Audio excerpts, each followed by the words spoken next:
Welcome back, everybody, to another episode of the Junkyard Dawgcast. I'm your host, Jordan Hill. Got another preview edition, and oh boy, what a game to preview. Saturday night, number 5 Georgia at number 1 Texas, 6:30 Central Time, 7:30 Eastern, ABC. Big time top 5 matchup. And to help us preview this game, we got Eric Henry from Horns 24/7. Going to give us a lowdown on the Longhorns, get a good sense of this team, undefeated team, number 1 in the nation, and see what Georgia's going to be up against on Saturday night. So let's get this thing started. Eric, how are you doing on this Wednesday afternoon? And how's everything around Austin as we get ready for this big game?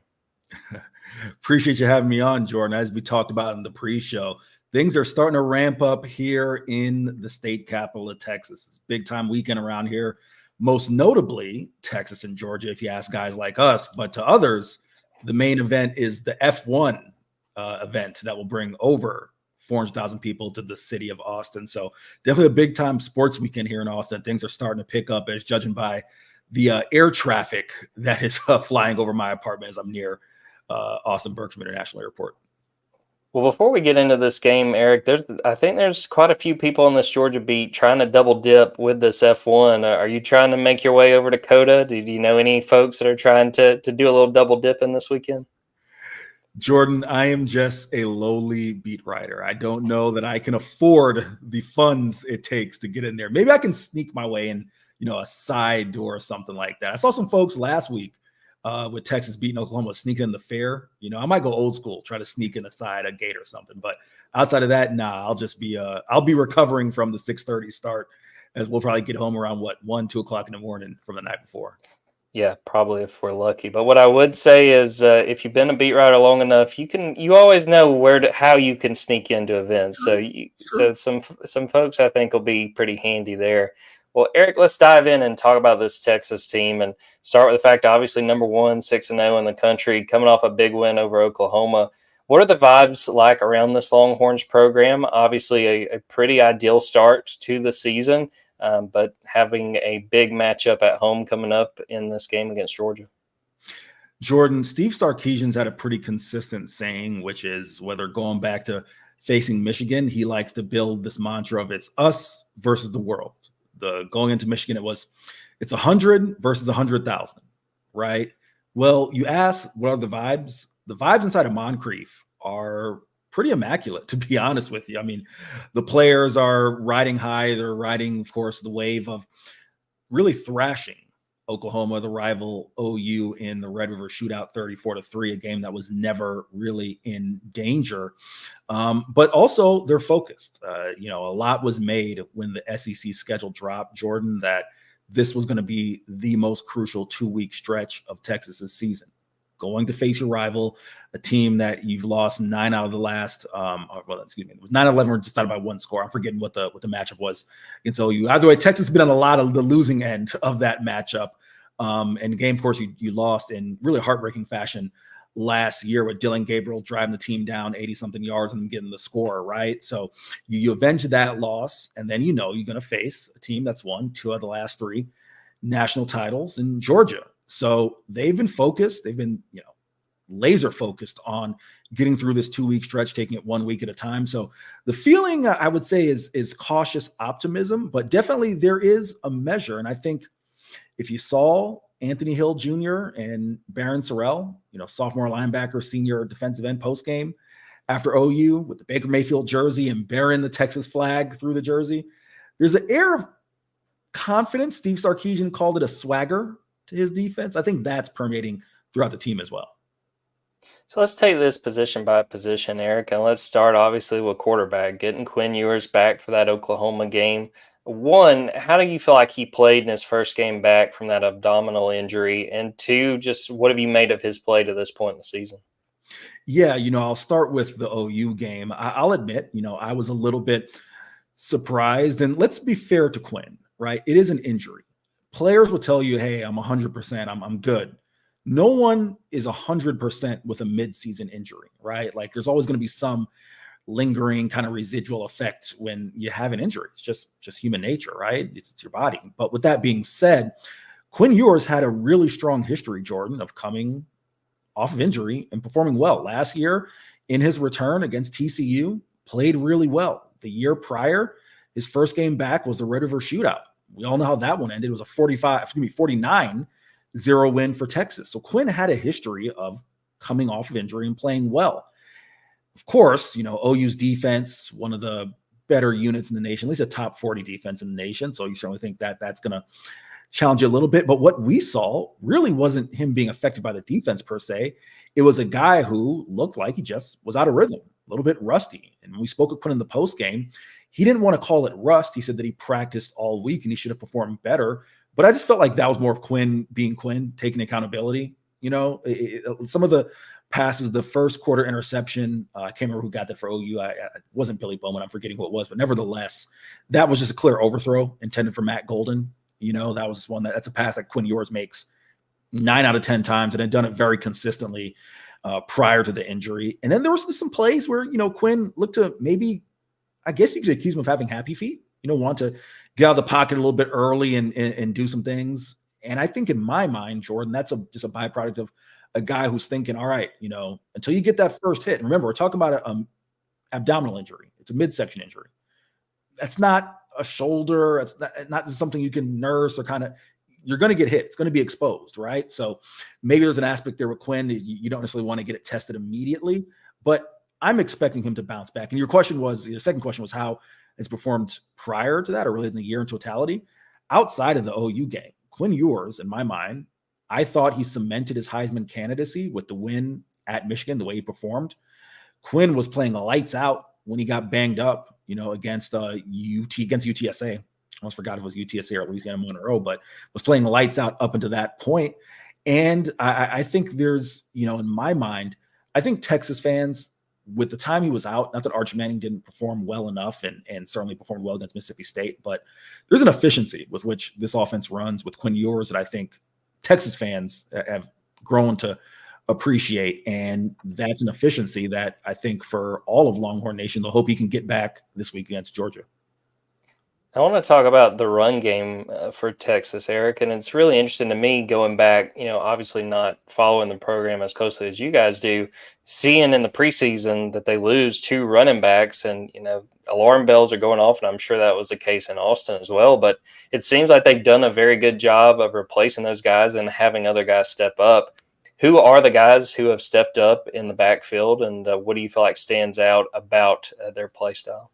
Yeah, I'll start with the guys who have you could say stepped up. It's definitely been kind of running back by committee, but with CJ Baxter went down, still for Dawgs fans, CJ Baxter would have been essentially a co-starter with Jaden Blue. Actually opened last year as a true freshman as the starting running back. We all know that Jonathan Brooks ended up getting that role and certainly now played really well and is now with the Carolina Panthers. But CJ Baxter was going to come in and be a co-starter, and then also Christian Clark, a 4-star true freshman recruit, would have probably been a 3rd or 4th guy on the depth chart, would have gotten some snaps here or there. But you lose both of those guys, forces them to go to the portal the week before the season starts, get Velton Gardner, former SMU back for depth. They switch Ryan Niblett, a former 4-star recruit at receiver who had played some running back in high school. They switch him into the backfield to kind of get some depth there. But the guys who have been the primary backs have been one, Jaden Blue, and Jaden is someone who is a home run threat every time he touches the ball. However, he has had a fumbling issue. Entering the Oklahoma game, he actually sat for the majority of the second half of the game against Mississippi State because he had back-to-back fumbles. Those fumbles were his 4th and 5th of his career. And at that time, Jaden, I did the math, had 156 career touches and 5 fumbles. That's a fumble every 32.1 touches, right? That certainly is well below this type of level of standard back, right? He tacked on 10 touches on top of that. Wasn't the primary back last week. Quintravion Trey Wisner stepped up and had his first 100-yard game on 13 carries, broke 2 chunk plays. One of them fumbled, weirdly enough, was corralled in the end zone by Silas Bolden, Oregon State transfer, and Texas got the score. But it's going to be interesting to see between him, between Wisner, Blue, and Jarrett Gibson, 4-star true freshman. Those guys have been the backs. And against Georgia, you're going to see a lot of Blue and Wisner.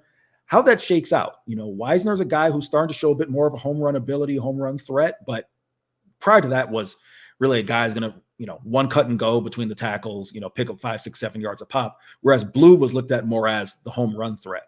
Again, it's my opinion, Jordan, that just for the longevity this year, they're going to need all three of those guys and probably, another combination of Niblet and whoever else can step up. But this team can't achieve the ultimate goal of winning a national championship without Blue. So I'd keep an eye on both Wisner and Blue on Saturday. Going to the wide receivers, Georgia fans will remember, not so fondly, Isaiah Bond from Alabama. He made some big plays in that SEC title game back in December. We are talking on Wednesday afternoon, so the status may change. But what is the latest that you guys have heard on Isaiah Bond, and who are some of the other wide receivers to keep an eye on Saturday night? The latest from Steve Sarkisian on the SEC call is he's still day-to-day. So we will see what happens. He left the Red River Shootout with a knee injury. It would be a big loss, no doubt. I mean, Bond is the leading receiver, tied with Gunnar Helm for receptions, leader in yards. If there were, quote unquote, a number one receiver on this team, it would be Bond. However, this receiver room is really deep and really talented. In my mind, it's the best in the nation. You have Bond, you have Houston transfer Matt Golden, you have whom I said, Jonte Cook, a former four-star recruit, has really stepped up as a speedy guy. The guy who you think, quite frankly, has really just made Texas fans salivate with his sheer potential and talent is five-star true freshman Ryan Wingo, who every time he touches the ball, Jordan, he's not, a big guy. He's about 6'1", 215. He's not built in that 6'4", 6'5", 220, elk of receiver, but he plays big. He's got long catch radius. And when he gets the ball in his hands, he is a running back. He makes guys miss, accelerates up the field really quickly. So that's certainly someone to keep an eye on. And the guy who's kind of been, quote unquote, the odd man out is the player I mentioned before, and Silas Bolden, who was Oregon State's leading receiver last year, has come in, been primarily used as a punt returner this year. Like I said, the four guys have been Bond, Golden, Wingo, and Cook primarily, with Bolden kind of getting the next set of whatever snaps come available. But if Bond can't go, you would look for Bolden to then assume a role in the rotation. And also, really quick, I'd be remiss if I didn't mention tight end Gunnar Helm, who is second on the team in receiving yards, like I said, tied in receptions, and he's become a big play threat as well. Yeah, Kirby was asked about Gunnar Helm this week, and he had a lot of high praise, especially coming out for that Oklahoma game. And for Georgia fans listening, it might be a little surprising, but there is some guys between these two teams that, both were fighting for in recruiting, and Ryan Wingo was one for Georgia. And so Texas winning that battle, definitely huge for the Longhorns. And Georgia's going to have their hands full trying to stop him and the rest of those receivers on Saturday night. Well, Eric, tell me about this offensive line. How have they shaped up so far this year? I'll say that Kirby gave a lot of credit to Sarkisian and his build at Texas and said, when you look at the progress they've made and the increase in wins, he said, they've gotten better on both lines as that has continued. What has stood out about this Texas offensive line, and how have they been playing lately? Continuity, Jordan, to be honest with you. It all starts, of course, with Kelvin Banks. It's funny, I was having this discussion earlier today, just kind of racking my brain. Is he one of those guys who could be a top overall pick as a lineman? I think the last one was Eric Fisher, went to Kansas City, if memory serves me correct. But is he kind of in that Orlando pace, that kind of cloth, right, of guys who could be top 5 picks or top, overall picks? Kelvin Banks is really good. He is outstanding. So everything starts with him. I'd say the biggest surprises, and I guess I'll just run them left to right. So you go Banks Jr. on the left, Hayden Connor, a veteran at left guard, does everything right. Is a very crucial piece of that. Jake Majors, one of the more underrated offensive linemen in the nation, in my mind, definitely a top 2, 3, 4 center. It certainly plays a pivotal role. On the right side, 2 big road graders and talents, major upside. DJ Campbell at right guard. He's filled in really, or I shouldn't say filled in, he's stepped in really well at right guard. 2 years ago, Cole Hudson was a starter at right guard. DJ Campbell earns that job last year and is really rounding into himself this year. And when I should say step in, it's Cam Williams.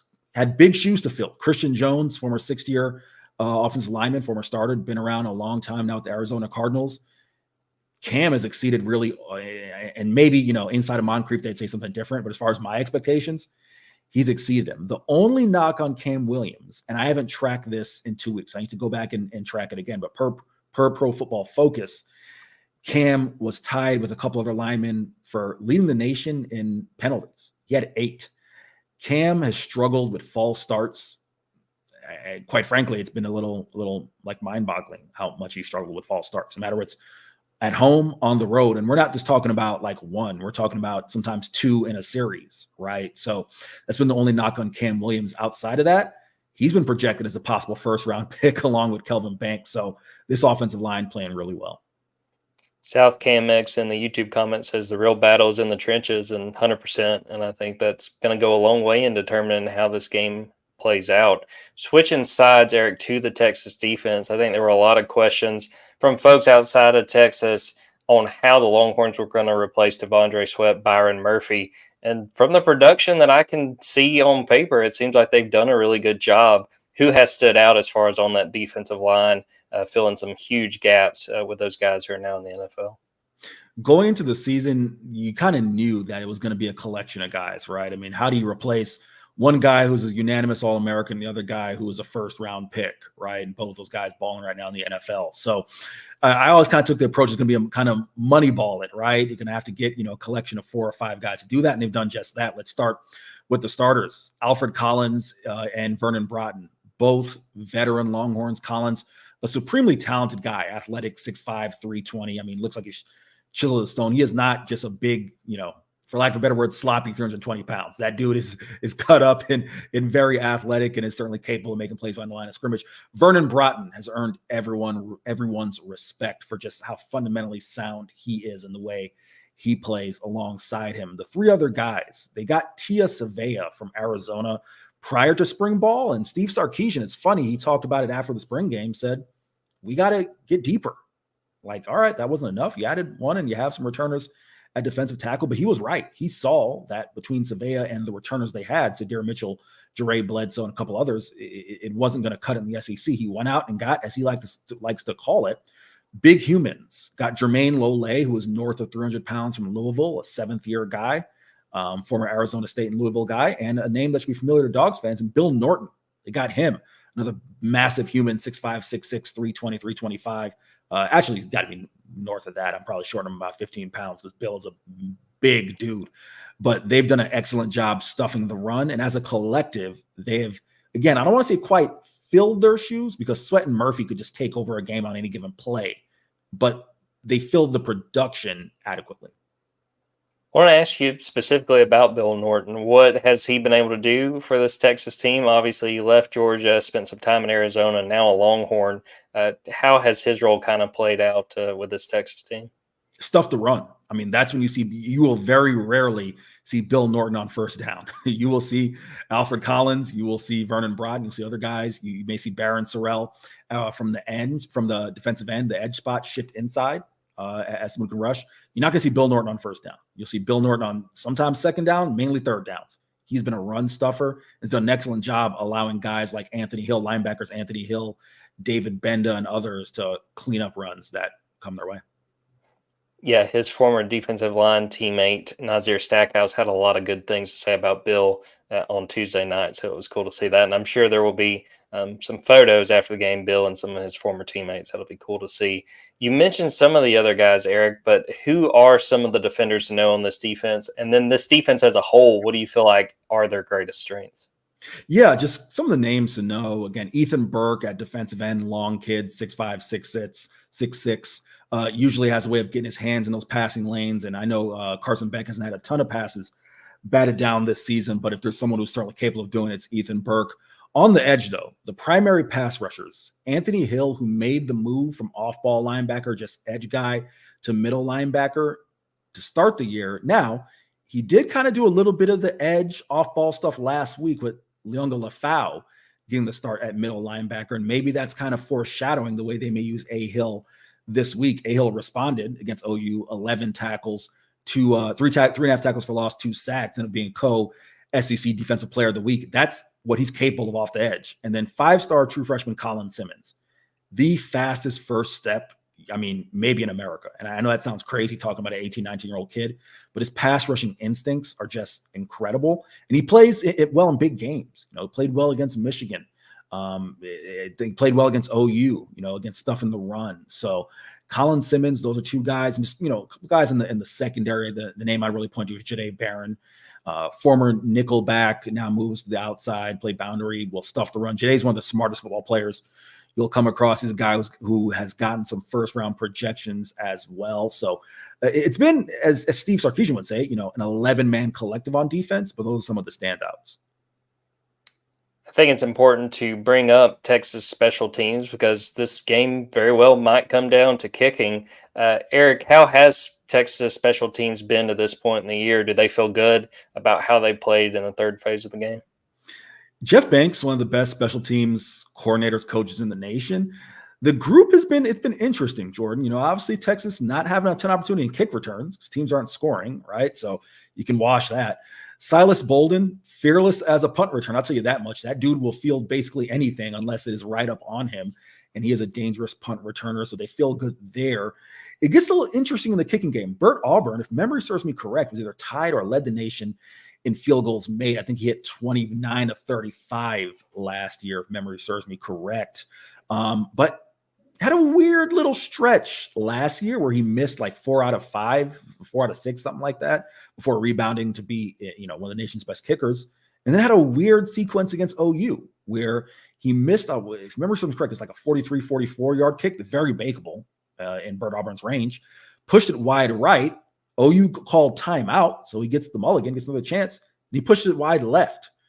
So that's something to keep an eye on. But outside of that, I would say that Bert Auburn is a strength for this team. Punter gets interesting.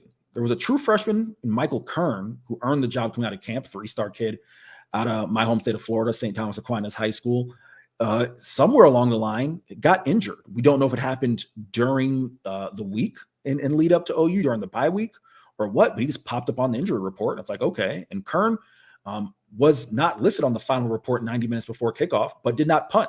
Sophomore Ian Ratliff, a walk-on, did an excellent job. And deserves kudos for walking into the Red River Shootout, 90,000 people in the Cotton Bowl and performing well. But that's something to keep an eye on. I still would term it a strength because, again, Ratliff performed well, but he's an unknown, having to do it back-to-back weeks. Kern had been solid up until the injury. Take a quick break, come back, and talk specifically about this matchup, the conversation around Texas as they get ready for this big game and how we see things playing out.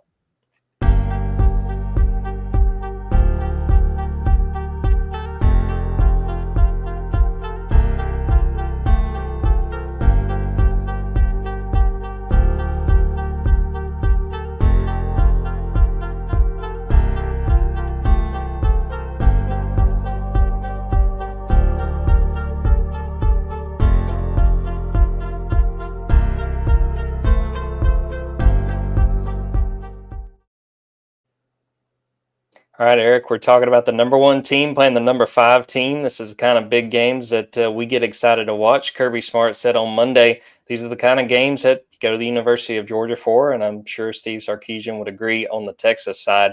What has the conversation been like from Sark, from the Texas players? What sort of stood out to you about what they've had to say about this big game against Georgia? I couldn't help but laugh, Jordan. You can tell those guys are Nick Saban disciples, right? Because it's the words right out of Steve Sarkisian's mouth. Those are the type of games, these are the type of games that you go to the University of Texas for. So I've heard him say that 1,000 times in the past 18 months being on the beat. To your question, the conversation around this game, like I mentioned, these guys have been laser focused. Obviously, Steve Sarkisian had a lot of complimentary things to say about Kirby Smart, a lot of complimentary things to say about their defense. Glenn Schumann, of course, defensive coordinator, co-defensive coordinator, and Will Muschamp, I know has been there as an analyst and was the defensive coordinator as well, right? So a lot of complimentary things to say, and he's someone who he being Steve Sarkisian has said, despite the fact that that Georgia's defense isn't performing necessarily at the rate as it was in 2023 or 2022 or 2021, still believes it's a very lethal and dangerous defense. From the offensive side of things, we've talked with guys like Jahdae Barron Sorrell, Michael Taft, another standout safety. They all raved about Carson Beck's ability. What they said they saw in film is a guy who, makes great throws. And yes, some of that is just general player speak, wanting to say the right thing, strike the right tone about the opponent, which Jordan, I will say, seemed especially of the emphasis after Anthony Hill made his comments about or made his comments, but held the Baker Mayfield jersey. So like the guys were especially dialed in on striking the right tone during player availability. And A. Hill said he has nothing but respect for Baker Mayfield. The group of fan of him, right? You basically would have voted for him for president. I'm sure Steve Sarkisian had a conversation with him about how to approach that question when asked. But back to what I was saying about Taff and those guys talking about Beck. Yeah, I mean, they all were complimentary of his arm talent, ability to make throws. And I think they all know that there have been some questions saying that, hey, Texas defense first in the nation as far as points allowed, 6.3, but they haven't faced anybody, quote unquote, right? And I think they're eager to go out and face the challenge to say, hey, we can beat a top 5 team, someone who's as a top 3, 4, 5 quarterback in the nation in a passing offense. That's, top 10, top 15 as well. So that's been a lot of the conversation, at least in the early going, about Georgia. I'll say this from the Baker Mayfield standpoint. I don't think a lot of Georgia fans were probably upset about that. If you remember, Georgia and Oklahoma went at it at that Rose Bowl. I guess that was 2017. So probably a lot of folks were excited to see that part of it with Texas. Now, Eric, we're talking on Wednesday afternoon, evening. We haven't gotten the first availability report, so things could change on the Texas side. But what are the injuries to keep an eye out for with the Longhorns? Any situations that you're aware of that we need to pay attention to the next few days? Outside of, and again, Quinn Ewers is going to play now. I don't expect something crazy happen between now and Saturday, right? But, I would keep an eye on his level of comfort with that abdominal injury. You want to make sure, again, that it's not a lingering thing, but I don't expect him to show up on an injury report. Isaiah Bond, of course, is one you want to keep an eye on. But outside of that, this team, the season-ending injuries notwithstanding, been really healthy. They haven't suffered too many injuries. Now, Derek Williams was announced as going to miss the end of the year, and he's a safety who is a big part of their safety rotation, former 4-star recruit guy who got a lot of snaps last year as a true freshman. He's not going to play.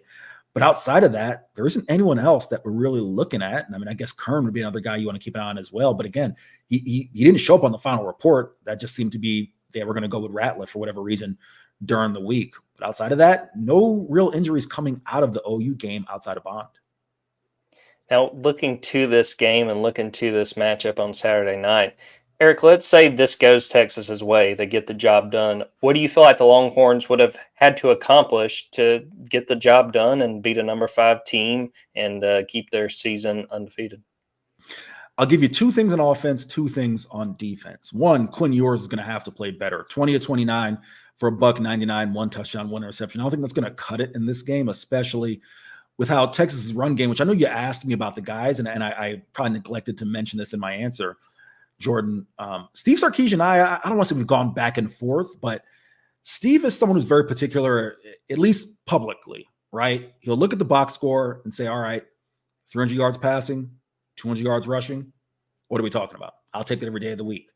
And what I would counter with is, well, if 4 of those 200 yards rushing are chunk plays, 30 yards or more, 40 yards or more, well, then that means the rest of your carries obviously weren't exactly fruitful, right? I think, in my opinion, they're a little too dependent on the chunk play. And that's why I say something to keep an eye on is how well can they consistently run the football. And someone's going to look at me and say, oh, what are you saying? They shouldn't break big runs. Of course they should. If they can get big runs all the time and do that, have at it. It's going to be, Jordan, what it's done, put that offense in the red zone, and they've been a tremendously improved red zone team compared to last year, and they've scored, right? So if you can do that, by all means, make me look like an idiot. But it just feels like in bigger games, you're going to need to be able to consistently pick up 4, 5, 6 yards and keep the chains moving.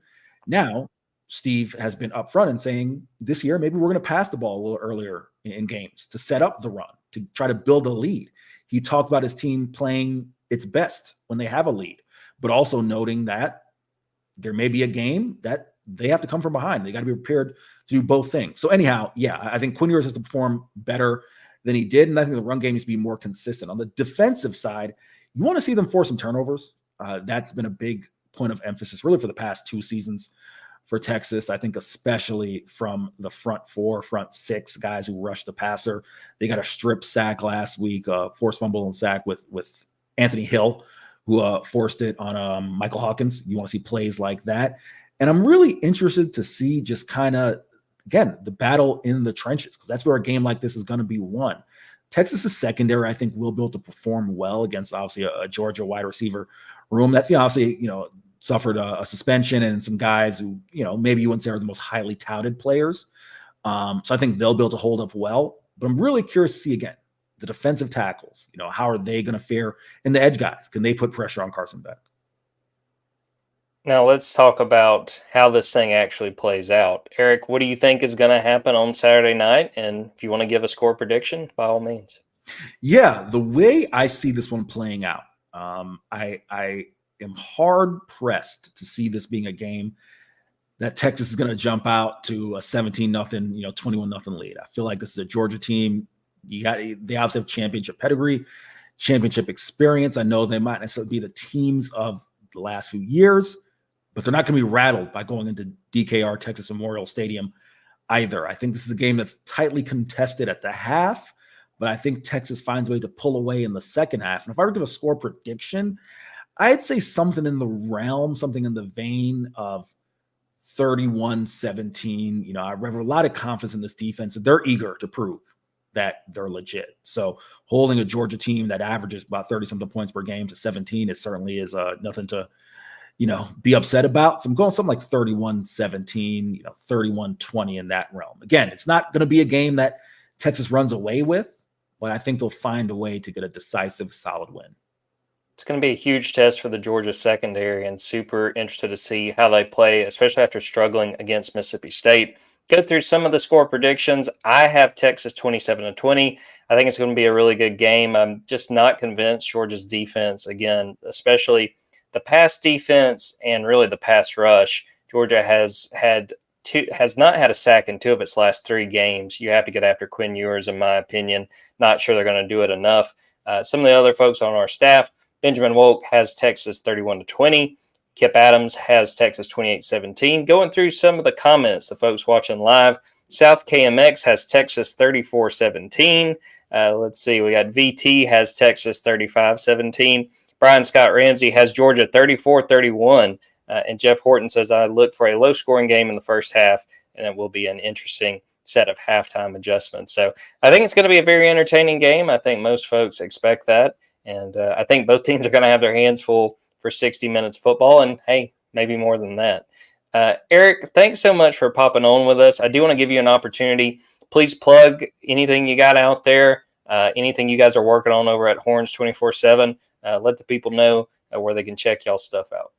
Yeah, well, first off, shout out to Jordan. Appreciate you having me on. And can check our Know Our Longhorn or Know Your Longhorn Foe Q&A. That'll be up on the site by this evening. So check that out at horns247.com. Got a couple of the pieces we're diving into, really breaking down this matchup between the Horns and the Bulldogs. You can find me on Twitter at @EricCHenry_. For whatever reason you're in Central Texas, you can find me on Sundays on KView, the ABC affiliate here, with Corey Mose doing a little segment talking Texas football. And I think that pretty much covers it. All right, Eric, before we get out of here, I know there's going to be a lot of Georgia fans going to Austin this weekend. Do you got any food recommendations? Anything you think that the folks should check out while they're in town? All right, so for barbecue, and listen, Texas does barbecue a little bit differently. It's primarily beef.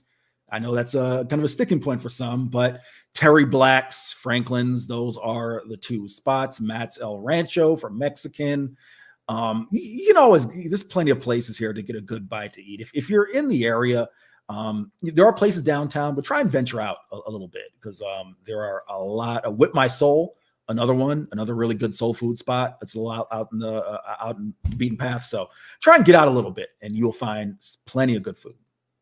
I can promise you I'm going to take notes, and super excited, obviously, to cover this game, but I know I'm going to eat good out in Texas, and that definitely has me excited. No doubt. Well, we'll wrap up the episode there. Again, I appreciate Eric for popping on. Thanks to everyone who watched this live, everyone who is watching or listening to it after the fact. Go to Dawgs247.com. Hey, go to Dawgs247.com right now. We have a 50% off sale. Get ready for this game. But if you're a big Texas fan, go to Horns 24/7. They have you covered there for everything you need to know about the Longhorns. Go to our YouTube, our TikTok, Dawgs247. A lot of good content. Getting ready for it. Again, top 5 matchup, and super excited to get this one underway. So we'll wrap it up right there. For Eric Henry, I'm Jordan Hill. Until next time, take care, everybody.